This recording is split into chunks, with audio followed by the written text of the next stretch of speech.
सनातन धर्म के महान श्रीमद् भगवद गीता और वेदों का प्रचार करने वाले हमारे सनातन धर्म ज्ञान गंगा चैनल में आप सभी का स्वागत है।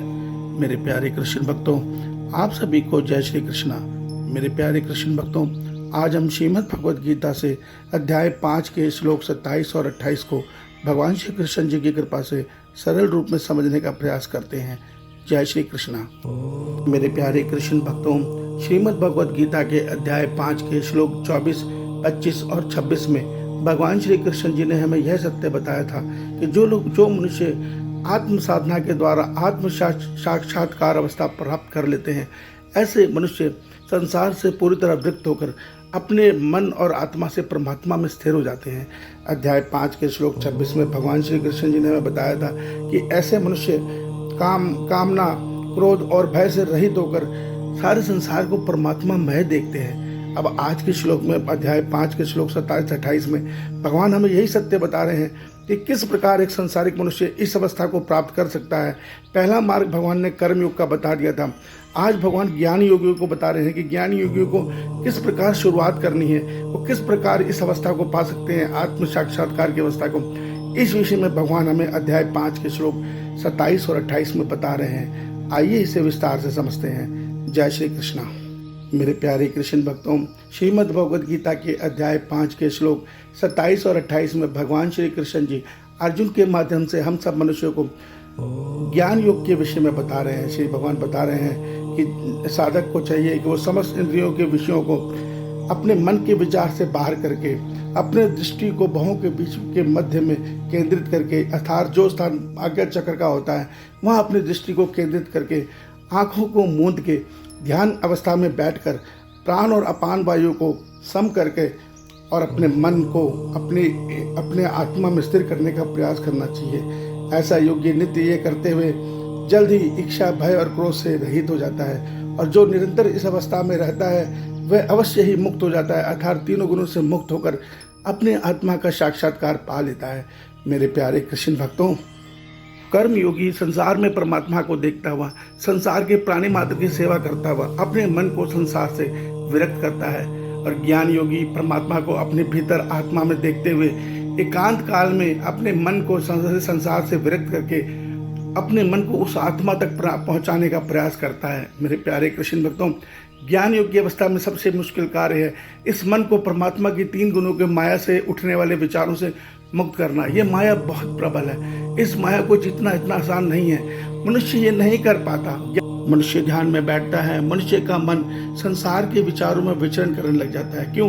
क्योंकि जब तक ये गुण माया के अधीन है, अर्थात सत्व रज तम के अधीन है, ये संसार के विषयों के पीछे भागेगा ही भागेगा। तो इससे मुक्त होने का उपाय भगवान हमें कर्मयोग बता चुके हैं, मगर फिर भी भगवान ऐसे ज्ञान योगियों के विषय बता रहे हैं जिनका मन स्थिर है, वो एकांत काल में ध्यान साधना के द्वारा संसार के समस्त विचारों से मुक्त होकर एकांत काल में अपने मन को अपने आत्मा तक स्थिर करने का प्रयास करें। जब वो इस प्रयास में सफल हो जाते हैं तो वो ये सत्य पाएंगे कि उनका अंतःकरण से भय, कामना और क्रोध पूरी तरह से मुक्त हो जाता है, पूरी तरह से समाप्त हो जाता है। और यही अवस्था साधक नित्य ध्यान योग में बैठता है तो एक दिन वो आत्म साक्षात्कार की अवस्था प्राप्त कर लेता है। मेरे प्यारे कृष्ण भक्तों, श्रीमद् भगवद गीता के अध्याय 12 में भगवान श्री कृष्ण जी ने हमें यह सत्य बता दिया है कि जो ज्ञान योग की साधना है यह बहुत कठिन है, क्योंकि माया से जीतना और मन को माया से जीत कर अपने भीतर मौजूद आत्मा में स्थिर करना ये बहुत कठिन कार्य है। इसके लिए भगवान हमें सरल मार्ग बता चुके हैं कि साधक को चाहिए कि वह पहले कर्म योग के मार्ग से अपने मन को संसार की 3 गुणों की माया से मुक्त करे, तभी वो साधक आसानी से एकांत काल में अपने मन को सारे संसार के विचारों से मुक्त कर पाएगा। क्योंकि माया से जो मुक्त मन है उसको माया नहीं सता सकती, उसको माया भ्रमित नहीं कर सकती।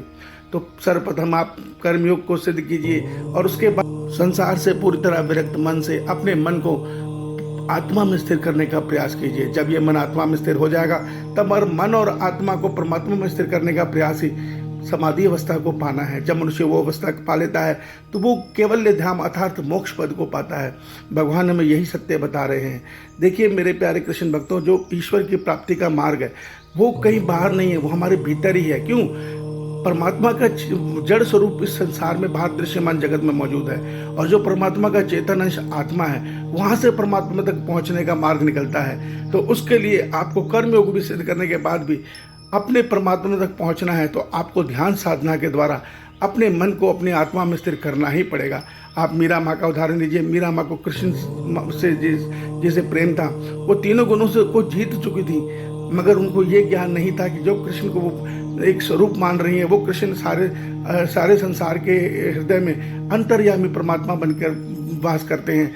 तब जब ये उनके गुरु रविदास जी ने उन्हें यह सत्य समझाया, तो वही मीरा माँ अपने आप को एक कमरे में बंद करके अपने मन और आत्मा से अपने परमात्मा में शरीर लीन हो गई। तो मेरे प्यारे कृष्ण भक्तों, अंत में मनुष्य को इसी मार्ग से परमात्मा तक पहुंचना है। इस सत्य को समझिए और श्रीमद् भगवत गीता नित्य सुनिए, अन्य को समझाइए।